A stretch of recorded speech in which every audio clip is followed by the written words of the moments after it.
tentang beliau ini, mungkin yang belajar ilmu kalam pernah mendengar cerita beliau dengan salah seorang muridnya yang terkenal sekali, namanya Wasil bin Atok. Wasil bin Atok ini salah satu murid beliau, pintar sebenarnya Wasil bin Atok itu.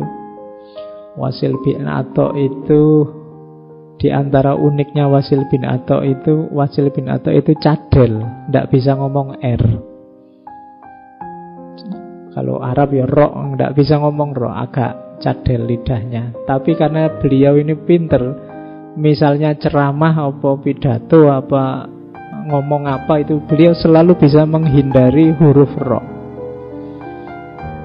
Itu tidak sembarangan kan ngomong, kok bisa menghindar terus dari huruf ro. Itu di antara pinternya Wasil bin Atok. Suatu ketika ada orang bertanya pada Syekh Hasan Al-Basri ini, Syekh, hari ini saya melihat ada kelompok di kalangan kita yang suka mengkafir-kafirkan. Dulu ya, bukan sekarang, zamannya Imam Hasan Basri.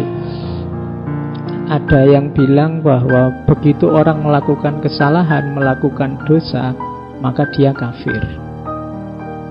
Tapi ada juga yang mungkin kalau bahasa ini terlalu santai. Orang melakukan salah apapun tetap pokoknya dia masih mukmin. Kalau zaman itu kan dikenal perdebatan antara kelompok Khawarij dan cabang-cabangnya juga kelompok Murji'ah. Yang satu bilang oke saja, masih mukmin meskipun melakukan dosa. Yang satu bilang ndak, sudah kafir. Terus yang benar yang mana? Kalau ada orang melakukan dosa itu, dia masih mukmin apa sudah kafir? Sebelum Imam Hasan Al-Basri jawab, Wasil bin Atok angkat tangan. Jadi tanpa diminta untuk jawab, Wasil bin Atok jawab, menurut saya orang ini tidak kafir, ya tidak mukmin.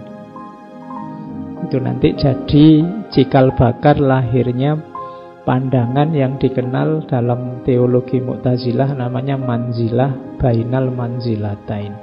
Satu tempat di antara dua tempat. Kapan-kapan ya tema ini kita mau Syekh Hasan Basrinya ini. Jadi ada muridnya nyerobot jawaban, tapi beliau tidak marah. Beliau cuma bilang, karena setelah itu Wasil bin Atok setelah jawab itu berdiri terus nyari sudut masjid yang lain untuk mojok bikin kajian lain yang baru.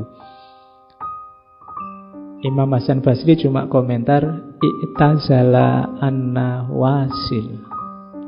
Wah, Wasil sekarang sudah misah nih dari kita. Jadi tidak marah-marah, tidak kamu murid kayak gimana kamu, enggak. Beliau enggak marah-marah, cuma komentar i'tazala anna Wasil. Ada yang bilang dari sinilah nanti muncul istilah Wasil dan kawan-kawan disebut kelompok Mu'tazilah.